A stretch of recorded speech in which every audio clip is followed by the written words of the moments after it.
Good morning, everyone. So, I'll start out with this. So, oftentimes, first thing I do in the morning, or when I'm, have my coffee, this not, I go and check out and say, okay, what else is there to learn out there about different things? Come across this video where in Mecca, oh my gosh, they're overrun. I mean, seriously overrun with black grasshoppers, locusts, and cockroaches. And oh my gosh, oh these poor people. I guess it's that year, and it happens to be three of the animals that came from their slumbers, right, in great numbers from underground. Again, where do I live? Okay.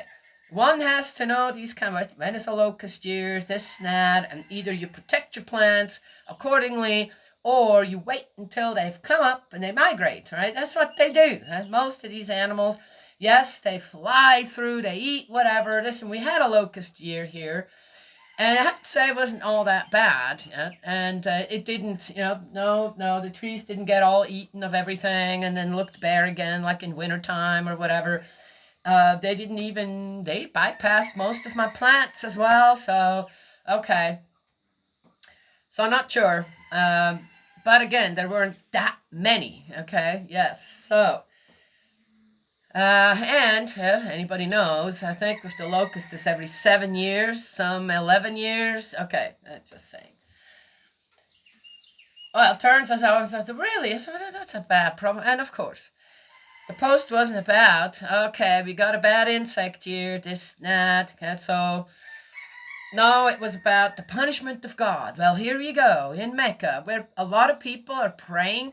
Again, all right, is everybody viewing every Muslim as a bad person? Because they're not. I've mentioned this before. If you start reading the Quran, you're going, oh, not much different than our Bible, really, when it comes down to it. Right? Yes? All right. So they have Muhammad as Jesus in a way. Okay, well, Muhammad was a different person. Also a person you wonder about his integrity. Why? Well, again, go and look up in history. There was supposed to be an armistice, uh, yep, a couple of years of where you didn't fight against each other, this and that, where Muhammad made a peace treaty with, I can't remember who the other ones were now, and he broke it. As soon as he had his army back ready together, before the 2 years were up, he attacked and won, in a way, I guess. Okay, well, there you go. That's what people look up to? Great. Break promises? There's no integrity in something like that. There's nothing honorable in something like that. Okay, just saying. Okay, believe what you want to believe out there. But when it comes down to it, so every Muslim, what, is a bad person? Come on now, come and give me a break. So it was Mecca, Mecca, the town of their prayer, this and that, the holy city of theirs, right? Yeah, like God forbid if anything were to happen in Jerusalem like that, right? Oh, naturally, it is a natural occurrence. And insects like this start to swarm, this and that, all come out together and have a party. Right? Turns out it was from 4 years ago in 2019. And not now.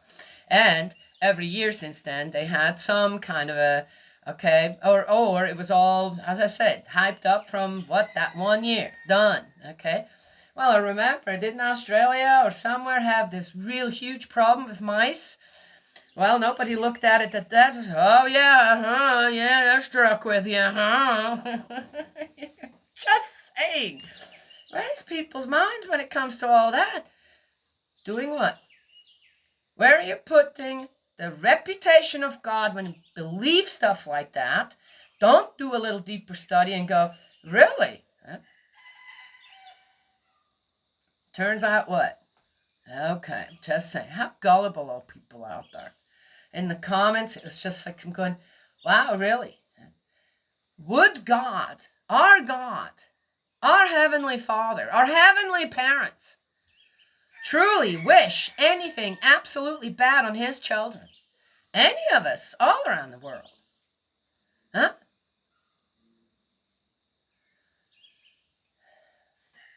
As a parent yourself, if you are a parent and have children, and you love your children, would you wish anything bad on the children of any other parents who love their children just as much?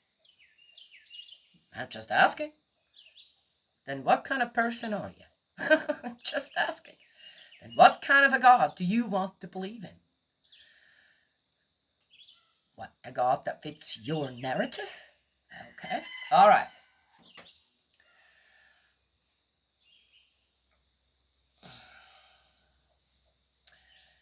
Then I watched one again from this guy who's in history. He just has this just amazing knowledge in history. A young guy, yes.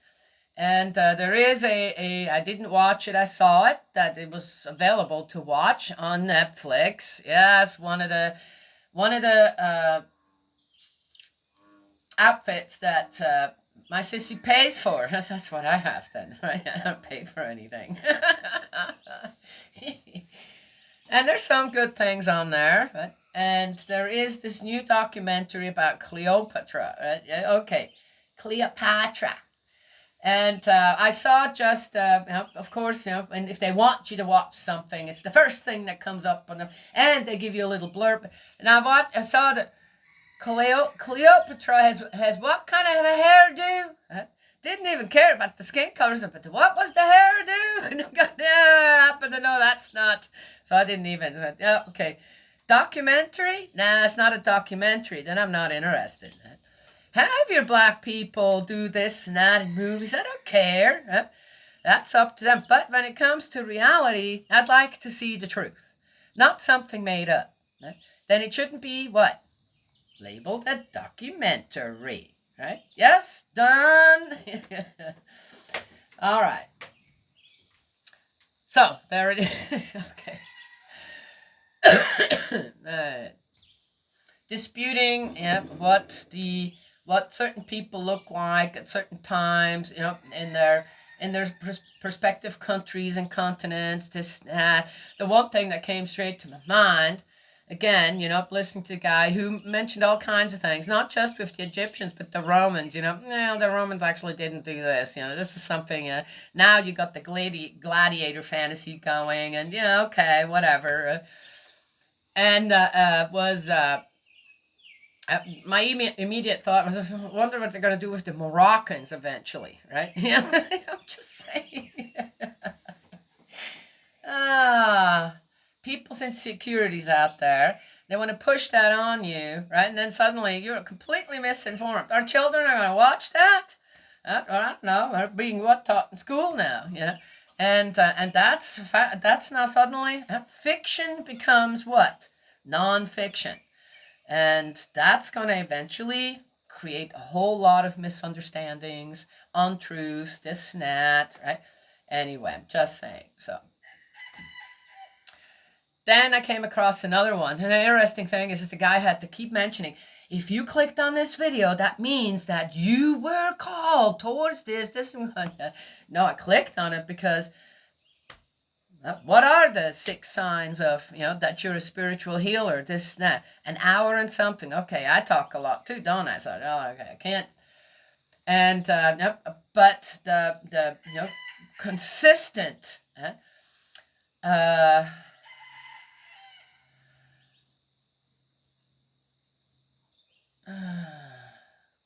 sense brought back to you on why you clicked on the video, this and that, was interesting to me.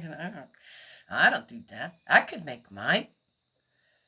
I could put with the Bible readings, and then what I talk about, I could put more inflammatory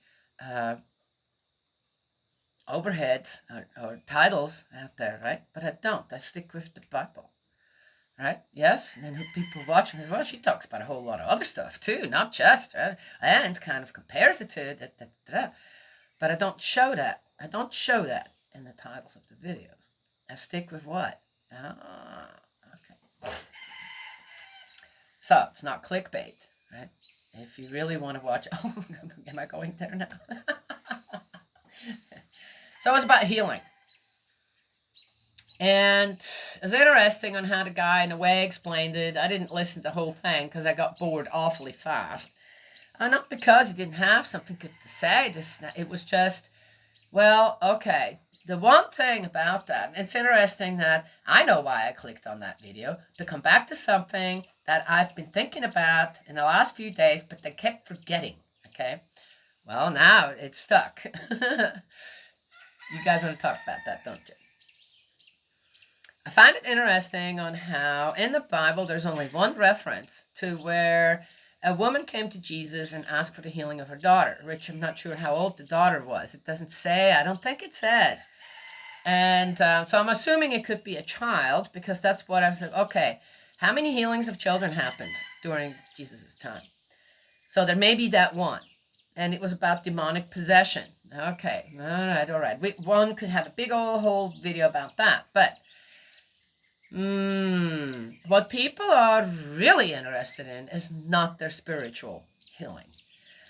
When you experience spiritual healing, there are things that fall away that have sat on your shoulders, have taken over the realm of love, yes, that you're supposed to be in control of, but your spirit has basically been set aside and another spirit took over, and that's why we're experiencing, and that's why humanity has experienced anomalies, abnormalities when it comes to the realm of love, especially conjugal love. Okay? Yes? Okay.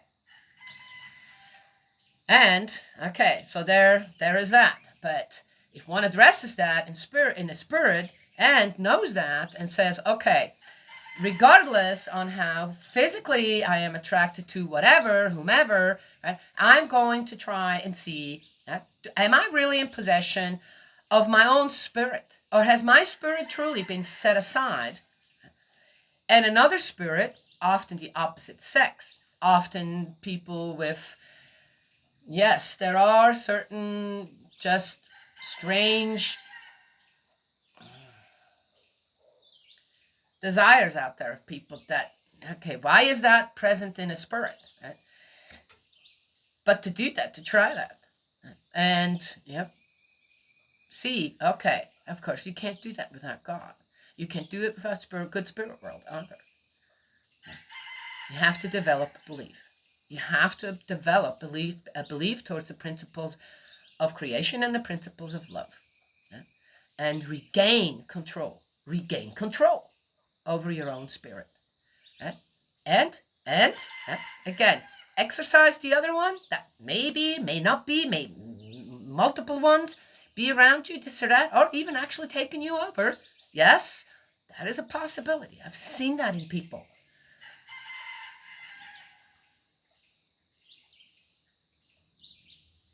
No, you heal them with you. Don't reject them. They're there for a reason. And you heal with them. And then once they are ready to let go of you and make room for your spirit again, right, to do what? Unite. Your spirit and body are supposed to be united, right? Not separate from each other. Yes. Then the spirit eventually will let go, because they have experienced healing now as well with you together. Yes, see? Yes, it's a beautiful thing when that happens, actually. Yeah, yes. So one child, okay, if it was a child, demonic possession that Jesus healed. Other times it's what? Always adults. But there were no children there that needed healing, physical healing as well. None? Guarantee you there were. Then why did Jesus not address that? And what's these healings all about? Then people. Now that I've seen that in one particular group just recently, where suddenly the pastor decided that, oh yeah, I have this healing power, this and that, and it was just laughable to watch. I'm watching this and going, oh my gosh, how do people get pulled into stuff like this? Because people have such a desire, right? Yes, to believe. That desire is there, but how do people believe again? Right? Yes. Someone else has to do the work for you? I'm just asking. And so there was this one veteran there, and he had cancer and experienced healing and went to the doctor. Supposedly he was healed, still passed away a few months later. Guess what? From the same cancer. So what was that all about? Just asking. When you watch these revivals where healing, this and that is all involved, you don't see children. Why not? If you are a healer out there and you really have that gift, wouldn't be the first thing that you do is go to a hospital, to the children's ward, and heal every child? Aren't they still the purest? Wouldn't the healing make the most sense there? A child does not inflict a disease on itself. Right? Sometimes they're born with it. Sometimes it develops over time. This snap, right? Genetic disorder. As I said, how can a child have cancer? Right? So why are these healers not all in the hospitals? Going around visiting, asking the parents, "Can I lay my hand on your child? It might do some good." And heal children? No, no, we don't. No, no. How about children? There's a place here I went to actually and taught them to knit some rag rugs. And the girls loved it. There's, I think, a couple of boys there too. And they loved it. And it took me a long time to get about 10 of those big wooden crochet hooks, right, that you have to make yourself. They cost like $20-some a piece, but I can make them myself. No big deal, right? For nothing. A dowel that's about the right size, like that, costs about $1 something. Right? So I made it myself. A little sandpaper. And I've already had plenty of material. I didn't need to, all reused material stuff. Went there and had to be careful with scissors. These children they've been removed from their homes due to severe abuse. Yes? So here are these children, like this girl in the Bible that Jesus healed of demonic possession, who look fine on the outside. But when what they've experienced, the traumas, this suddenly starts to emerge for one reason or another, gets triggered, they go through horrific mental distress. So scissors, be careful, right? And sure enough, a pair disappeared. I found it, and but a pair of scissors disappeared.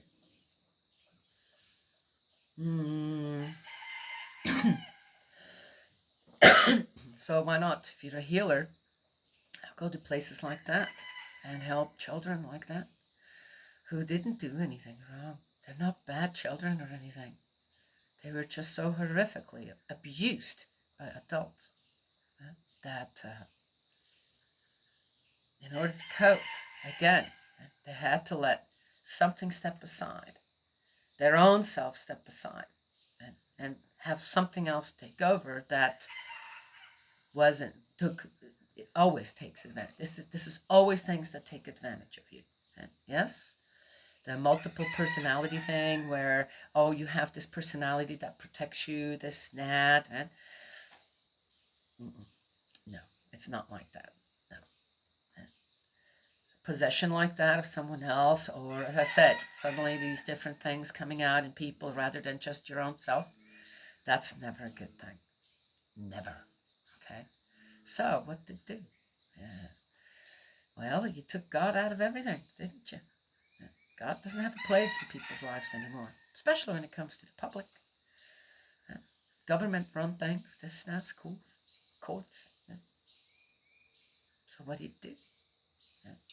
Medication, pills, yes.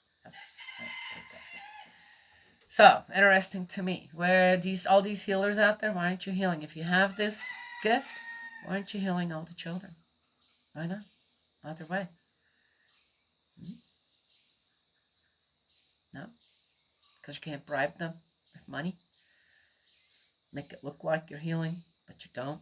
So what? Your congregation grows and you make more money? Yeah. Okay. All right. Yeah. So, sign to me, one sign of a true healer, if that's the gift that you have, miraculously healing people from their sicknesses, this and that. Truly, why are you not taking care of the children in this world then? Okay, just asking.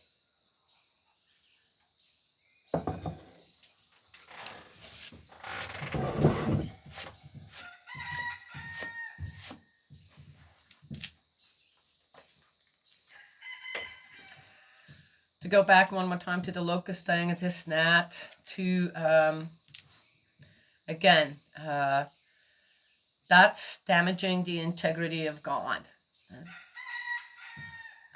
He and it speaks of great stupidity in the people when they agree with things like that. Oh yeah, God's punishing them now. That's God's punishment, and oh, that goes back to Egypt. And everybody knows, right, about the 10 plagues in Egypt, right? Do you know any of the rest of it?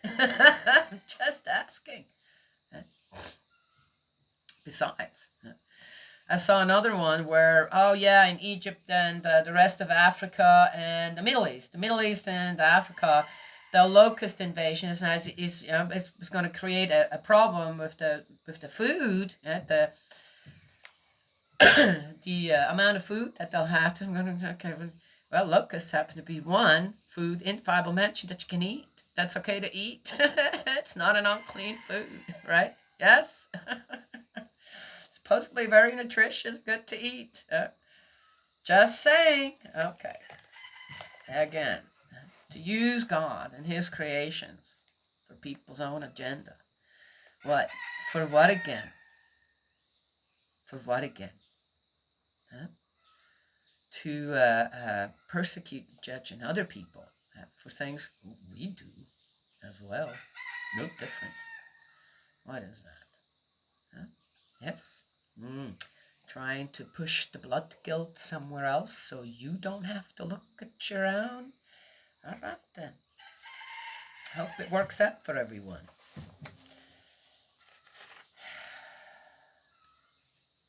Ridiculous. All right. Had my say there. War and combatants. Okay. There we go.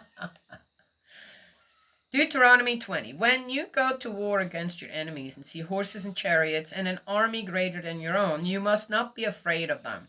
Yahweh your God is with you, he who brought you out of Egypt. When you are about to join battle, the priest must come forward and address the people. He must say to them, "Listen, Israel, today you are about to join battle with your enemies. Do not be faint-hearted. Let there be no fear or trembling or alarm as you face them. Yahweh your God is marching with you to fight your enemies for you and make you victorious." Oh, there you go. What was I just talking about? Yes? You really think? What do? Okay. What do you see? I've never been on the front lines anywhere as a soldier, okay? All I know is what I see in movies, this and that. Okay? Some documentaries from wars. And no doubt, what happens there? First you give the speech. For what? The morale of the army, right? Yes? Does that mean that God approves? Does that mean that God approves?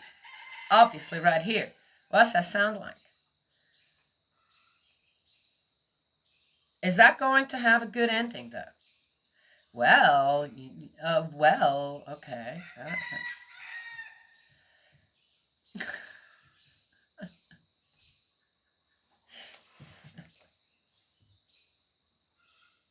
Just say, is that really, was God really a part of this?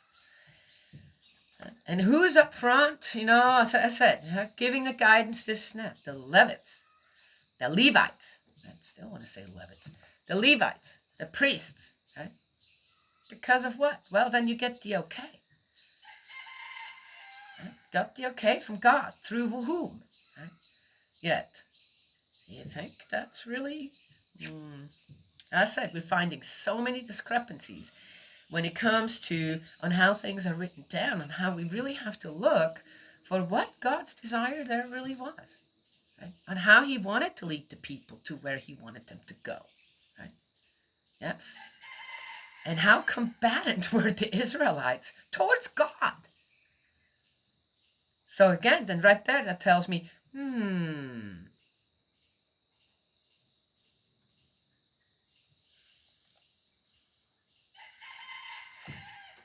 just saying. I wasn't there. The scribes will then address the people as follows. Has anyone built a new house and not yet dedicated it? Let him go home in case he dies in battle and someone else performs the dedication. Oh, that's an interesting one. Has anyone planted a vineyard and not yet enjoyed its fruit? Let him go home in case he dies in battle and someone else enjoys its fruit. Has anyone contracted to marry a girl and not yet married her? Let him go home in case he dies in battle and someone else marries her. Finally, the scribes will say to the people, is anyone frightened or faint-hearted? Let him go home in case he makes his brothers faint-hearted too. Then when the scribes have finished speaking to the people, commanders will be appointed to lead them. All right, so there's the first part that we just read. Now we read the second part.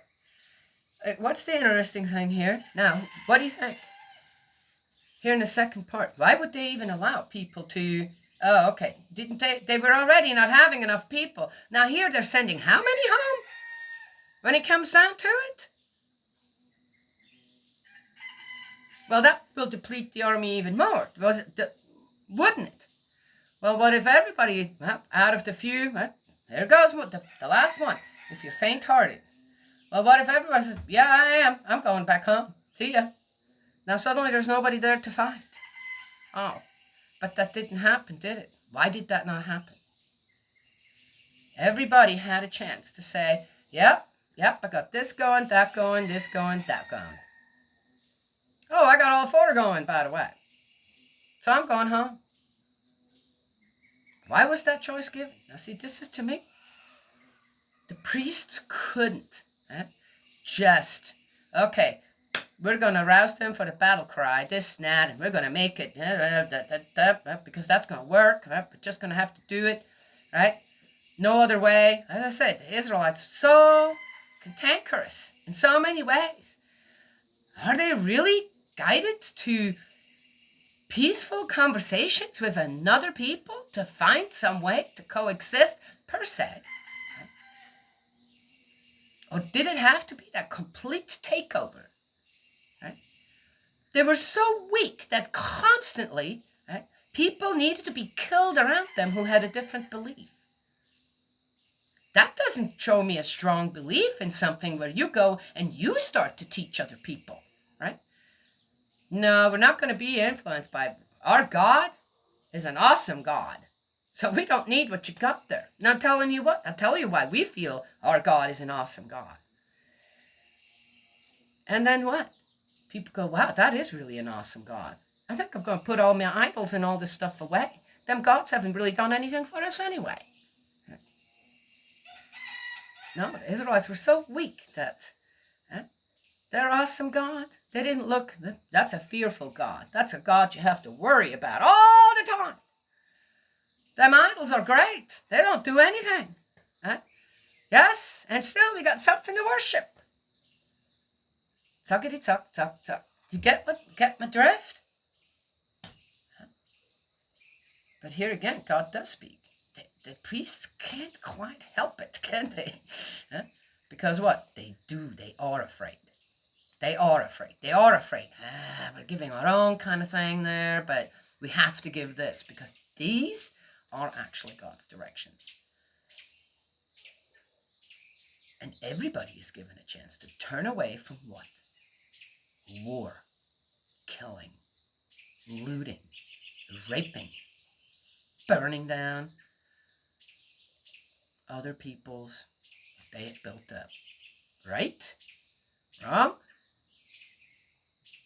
I said, you're that weak-minded that you have to level everything in front of you to make sure you don't go astray.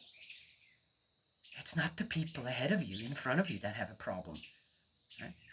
It's ourselves that have a problem. Yeah. Okay. Captured towns. Well, there you go. When you advance on a town to attack it, first offer it peace terms. Here we go. Okay. If it accepts these and opens its gates to you, all the people inside will owe you forced labor and work for you. Oh, yeah. That makes for good peace talks. Yeah, okay. Do I need to say anything more? How is any people who have been free, this and that, doing just fine on their own? Okay? More or less. Guys say, oh yeah, you come, peace talks. Oh yeah, you come right in and we're going to be your slave. Yeah. Oh yeah. Yeah. Yeah. That makes sense. How does that make sense? Tell me. Huh?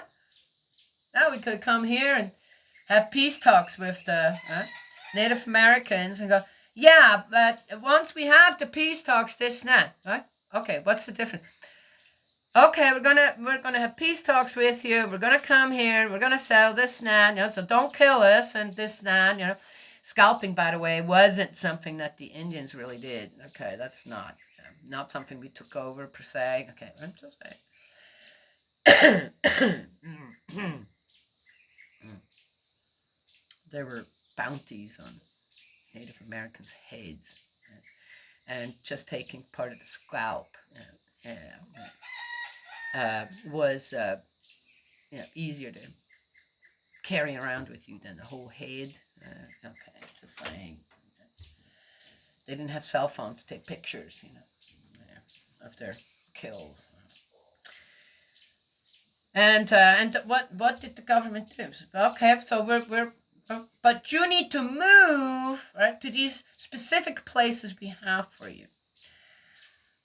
I remember a story there that I heard on PBS, and it was interesting. I couldn't find the story. After I'm going to go home and check that out. Couldn't find it anywhere. Interesting. Yeah, I forgot the name of the chief. But it was a chief who made a treaty with the American government, and they had come to some terms, this and that. And no news should not be any news to anyone. The American government broke the treaty, rounded up that tribe with that chief in it, and they started them on a march. Yes, okay. The people went to the chief and said, but this is not what's going on here. We're being completely displaced. Our way of life is completely taken away from us. Right?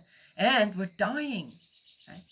On this march, we're not taken care of properly either, and hadn't time to prepare this and that. The chief said to them, I have to believe. I made a covenant with them, and I have to believe that they will keep to their covenant. I am not going to start disbelieving, because we are keeping our covenant.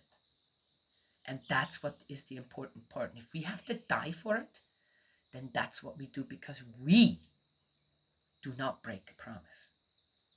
We do not break an agreement that we laid our life down for, per se. Right? Signature, I don't know, thumbprint, I don't know, an X. I thought that the answer of that chief of that tribe was really amazing to his people. And the people of that tribe believed their chief, trusted their chief to do the right thing. Interesting? Okay, just saying. What an admirable person, man that was, huh? Yes? Yeah. Considered what by so many people at that time? A savage? Okay. And I mentioned my walk up by our water, where our water collects, spring house. And as I was taking that walk, and suddenly I was surrounded by Native American spirits saying, Don't do that. We know why we give our lives. Now, you better, right, make our lives that we've given worth something. Yeah? By doing what? Honoring their admirable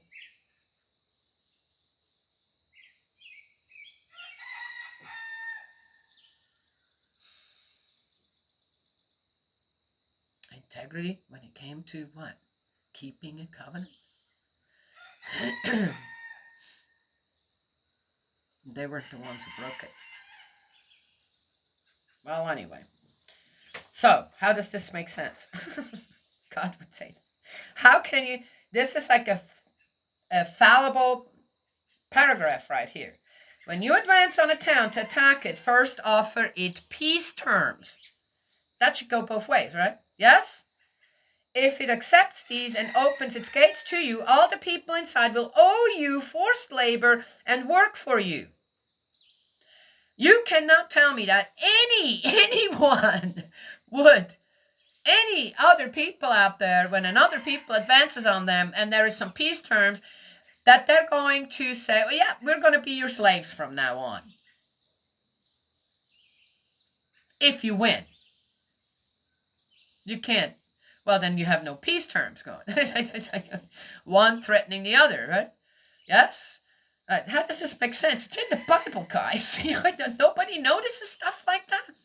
I wish priests and pastors and reverends would talk about things like this. Okay, people, let's talk about that. And have a discussion group, right? About it. Well, how is this to be understood? This does not make sense in any way. And God's supposed to, well, God doesn't make sense? I guess not. What kind of God you guys believe in out there?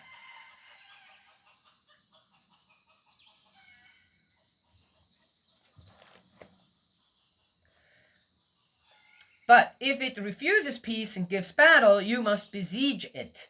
Yahweh your God, having handed it over to you, you will put the whole male population to the sword. Well, there you go. But the women, children, livestock, and whatever the town contains by way of spoil, you may take for yourselves as booty.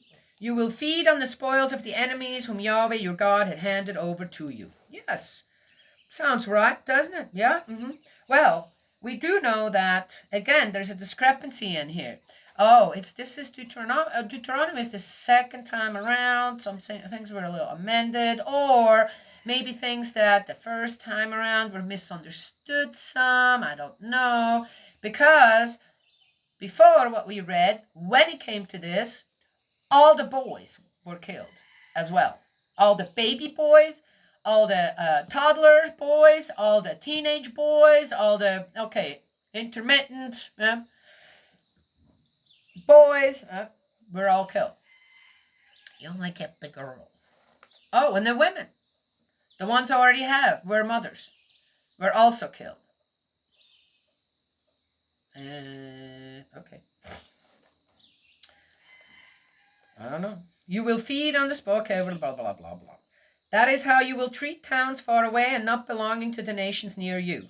But as regards the towns of those peoples whom Yahweh your God is giving you as your heritage, you must not spare the life of any living thing. Instead, you must lay them under the curse of destruction: Hittites, Amorites, Canaanites, Perizzites, Hivites, and Jebusites, as Yahweh your God has commanded. Sure, yes. So that they may not teach you to do all the detestable things which they do to honor their gods. In doing these, you would sin against Yahweh your God. Well, there you go. What did I talk about beforehand? If, when attacking a town, you have to besiege it for a long time before you capture it, you must not destroy its trees by taking the axe to them. Eat their fruit, but do not cut them down. Is the tree in the fields human, that you should besiege it too? Oh. Any trees, however, which you know are not fruit trees, you may destroy and cut down and use to build siege works against a hostile town until it falls. I find it interesting that until the hostile town. Well, who are the hostiles really? If people were to come here out of the blue, say, okay, let's, no, someone from a different religion comes here and says, well, we're going to take over your whole farm, everything here, and because you don't believe in what we believe in, and you are, oh, really? Well, and who gives you that right? Our God. Our God commanded us to do so. Oh, but I didn't do anything to you. I'm just living my life here, and I don't feel like I'm taking pretty good care of everything. Now I'm the hostile. In my own place, in my own surroundings, I become the hostile. To what? Outsiders? Oh, well, that's a bit the wrong way around, isn't it? Yeah, well, yes. No, stop. This is the wrong way around. That's not how you do things. You know, there's a reason why God kept the Israelites in the desert for so long. Also teaches us on how long it takes, how difficult it is to actually teach a people. To do what? Just follow the 10 Commandments. Done. Look at them every time you're doing anything. Make sure that you don't abuse the 10 Commandments.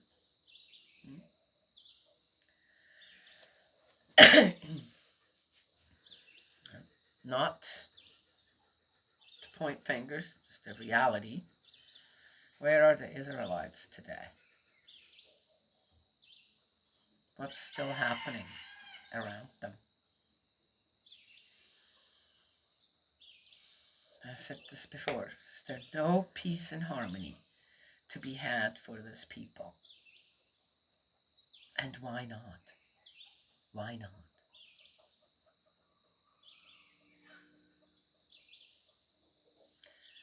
I say, look at your own blood guilt before pointing the finger at someone else to start with. Okay? The other thing, don't abuse God for your own agenda. Downgrade his integrity and his love for the whole world that he created, with everybody and everything on it.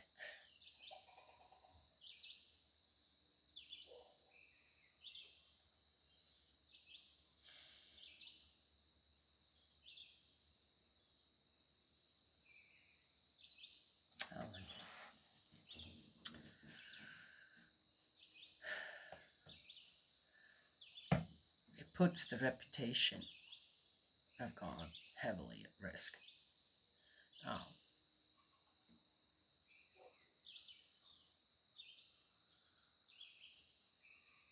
It does.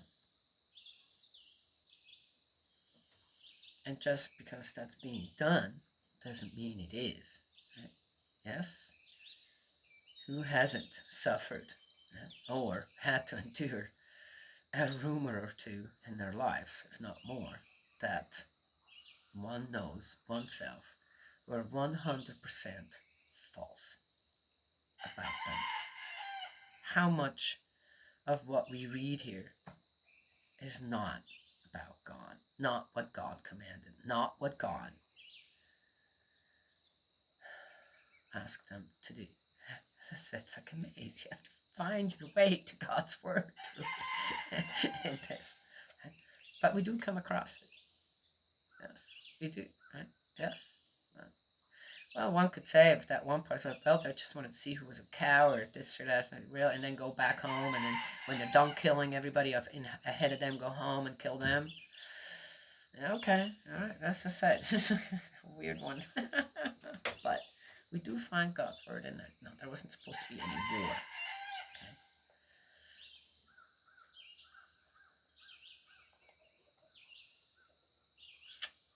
Yet, again, at that time, what kind of information did they have? All this and that? I mean, not like we do today, with the whole Bible, with many other different things around the world.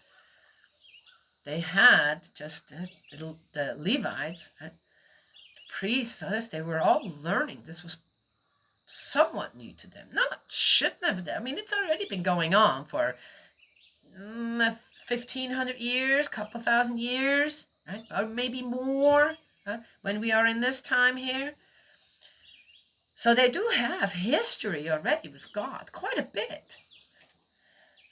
Yet it seems to be still somewhat new. The experiences weren't fantastic enough. The miracles and all that, right? Were they more subtle? Was there just, okay. And the priest struggled with, okay, I know we need to go from point A to point B, but how we're going to do this? And they come up with what? What they're doing basically is, and again, with suddenly the idol worship again, this not the constant warning, do not, and you have to destroy everything, so you do not, right, tells us of a weak people, right, that the Israelites were when it came to their spiritual nature and all that. The miracles at that time that God performed for them supposedly weren't not big enough for them to really settle their faith on one and one only.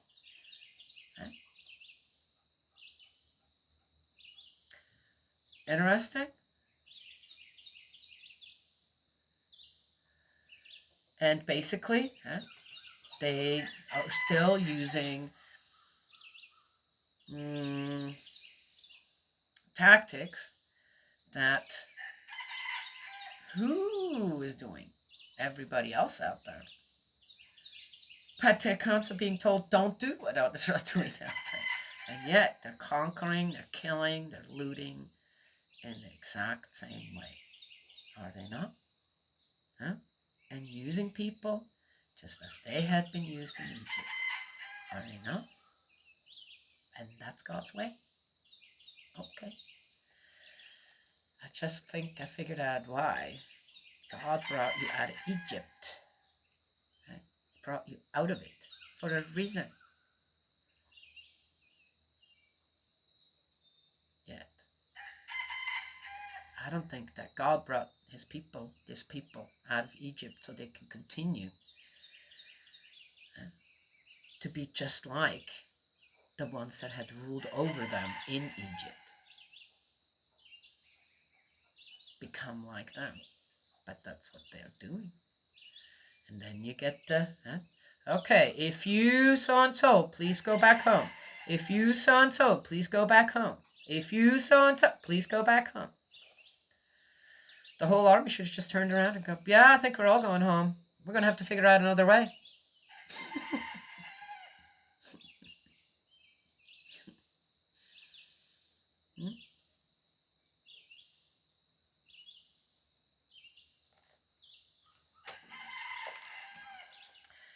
I find it interesting too.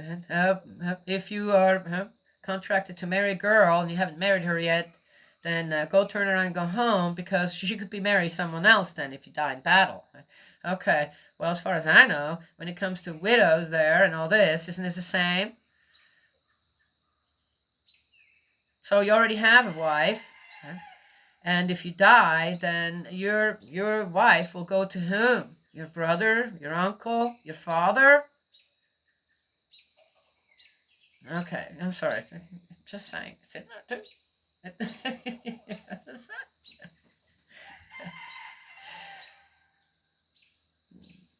Okay, well then. Had my say today. That's it for today. That was 20 in Deuteronomy. It rained again. The sun came out some yesterday, then it rained again.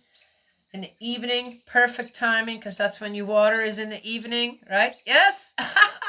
Didn't have to go out there doing nothing. Evaded some sickness so far, though. Now I'm talking about that.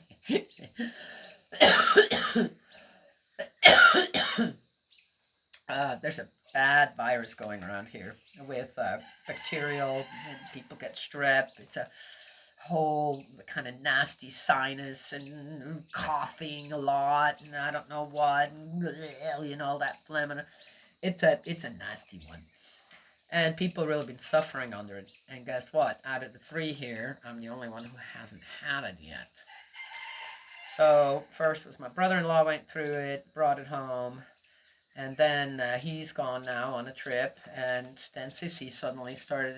Everybody thinks it's allergies. Everybody knew right away it's not an allergy, but hey, you can't tell anybody anything, okay?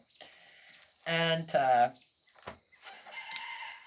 and then sure enough, she started sounding exactly the same. And yeah, anyway, so it's like whatever. So just if it's allergies, if it were allergies, I would worry about it because okay, well that's your guys' thing, right? Because I don't have those. But if it's a virus or a bacterial infection or something, in which Cecina has strep supposedly as well, then that's a different story, right? So here I am. I'm making me some antibiotic tea with the avocado seed today. I knew it. Yeah, see. Okay. Talking about this, something else came to my mind. Also, I saw this morning. See, I would have forgotten that if I did not start talking about. You guys are so cool. All right, I will.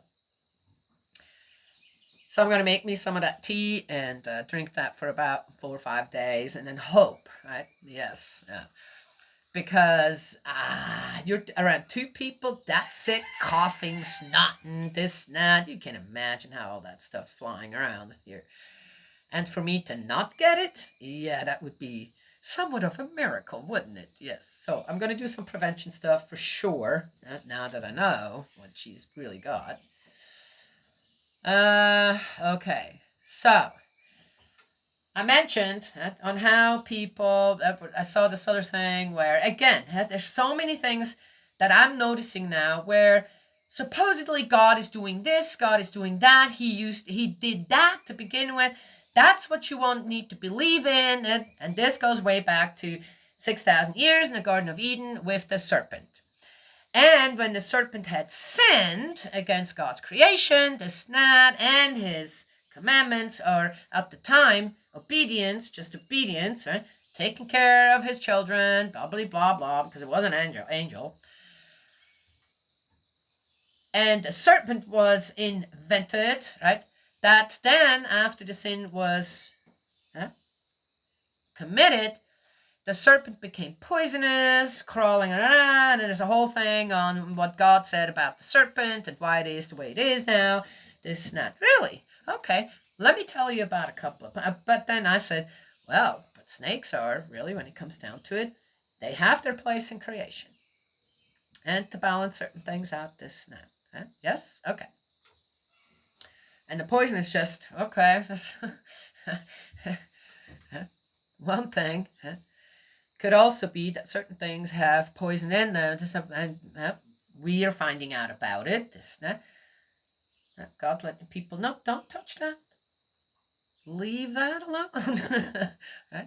That's not for you to mess around with. Interesting too that as far as I know, poisonous snakes give live birth to a certain amount of babies. Right? Yes, and it's interesting on how, I'm not sure, I didn't go and look up on what the survival rate is of the babies live born to non-poisonous snakes who lay eggs, okay, and lay a lot of eggs. Man, they can lay up to 15, 20 eggs, I have found, okay. When I found a nest, so by accident, I would never go and destroy a nest of non-poisonous snake eggs, okay, on purpose. And it would be interesting on how the survival rate of them is. Is it about the same? This, that, right? But one thing, again, non-poisonous baby snakes, and you don't have to worry about the children picking them up like a worm, right? But the poisonous ones, again, they already have poisoned those babies, and they shoot whatever they got in you. So, again, Teach the children, oh, this, look at the coloring of this snake, this and that, this is what they can do, and don't pick them up. They're not meant to be picked up. Right? Yes? Okay, I'm just saying. Plants. You know, poke berries, right? The poke plant is considered toxic from head to toe. Yes? Yeah. Well, poke salad is a delicatessen around here. Make sure you have no roots with it, because the root will make you really sick. If you eat enough of it, you dead. Okay? But the young leaves coming up are perfectly fine to eat. Yes? All right. Then the plant grows. No, not edible anymore. The toxin starts to go through the plant, and they have these fans of berries on it. Right? Yes? And once they are ripe, turn black, they are edible. Very good for arthritis, stricken people, this, that, right? Got something in it. I don't know the name of it. All I know is it's good for arthritis. And it's true. I tried that out on myself. Oh, here come the guys. The horses. There's the donkey, I see anyway. And what you don't want, you can eat that too, is the seed on the inside is toxic, right? But a hammer, you have to use a hammer. Even with a hammer, you can hardly crush them seeds once they're black, okay? Don't eat the unripe ones. And they're perfectly safe to eat.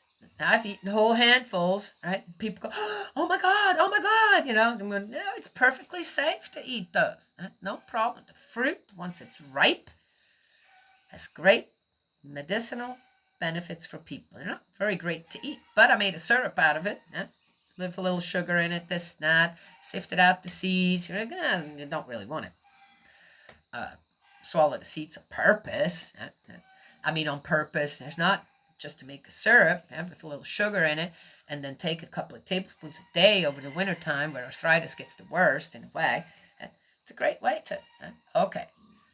But the rest of the plant is completely poisonous, except for the young leaves. When they come up, when they just come up, they're safe to eat. Well, why did God make poisonous plants then? That have something to do with the that are hardly of any use otherwise. And most people think that, no, don't poke, no, right?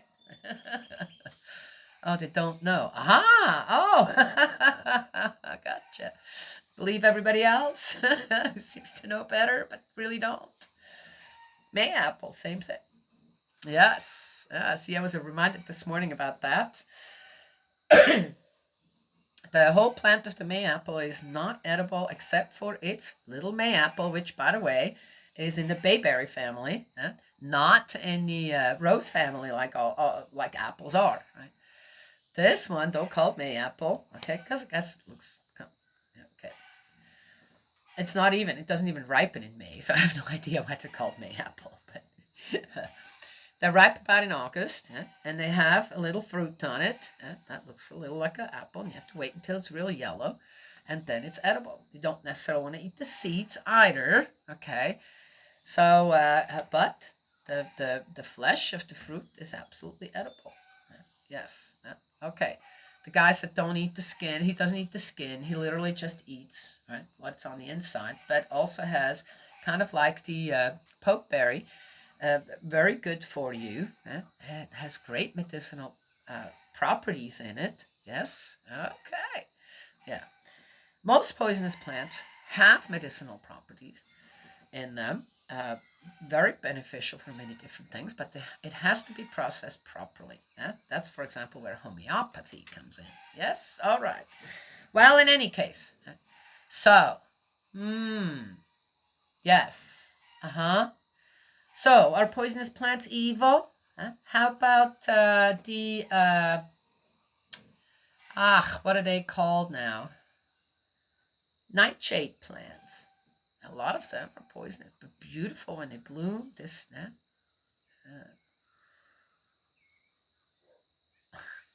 I'm just saying. There are other animals out there that have a poisonous sting or a poisonous bite besides snakes.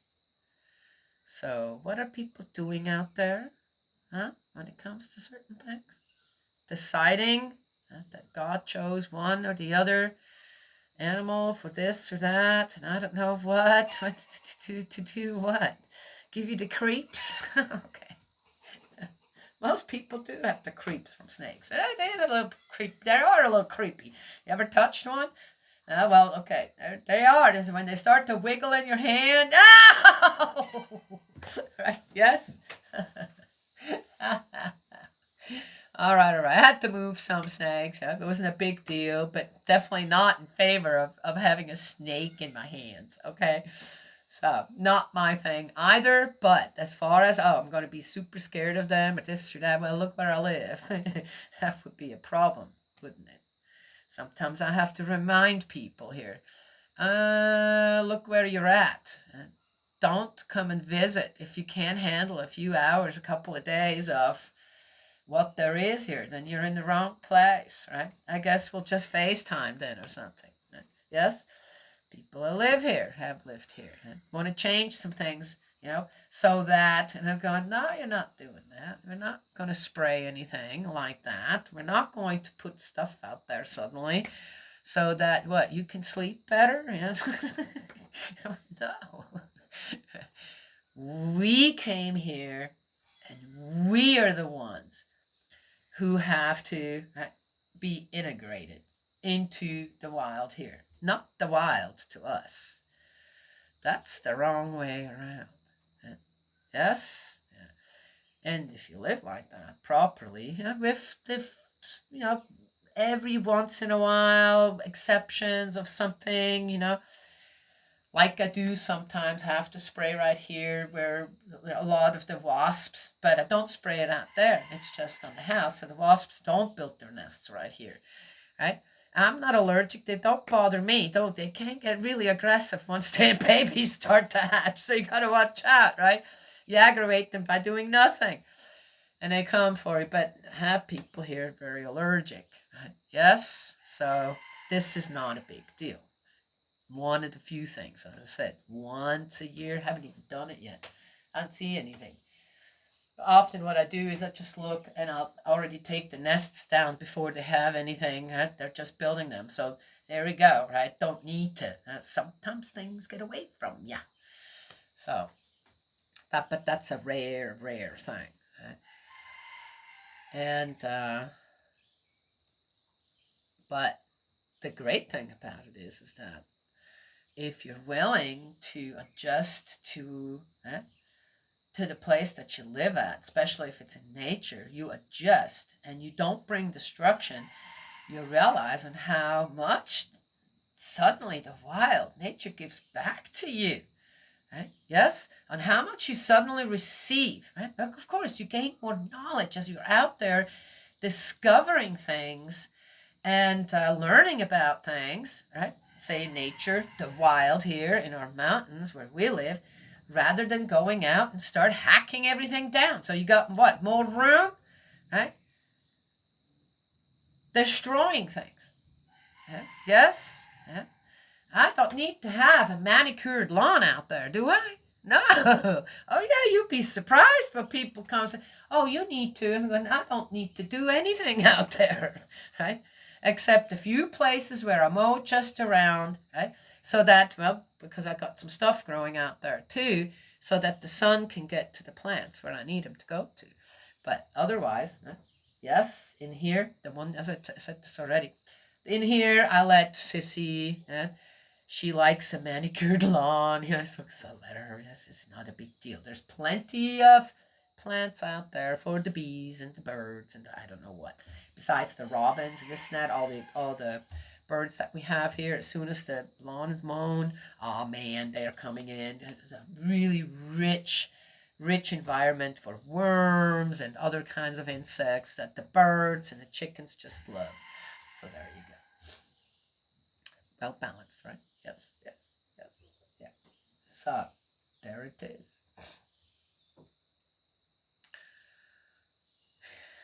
Yep, when a tree comes down somewhere, yeah, it's always good when they don't fall on your buildings, which we're looking at one over here everybody's worried about and going, Yeah, well, you can be worried about something, but if you don't do anything about it, then why worry about it? Then you have just hope, okay? But I hear a tree go down, and I was, oh, I wonder where that went down. And if it has gone down somewhere where it's easy to get to, I'm going, yay, firewood, right? But other people, oh my God, a tree came down. Yeah, it does happen. It's actually also a natural occurrence.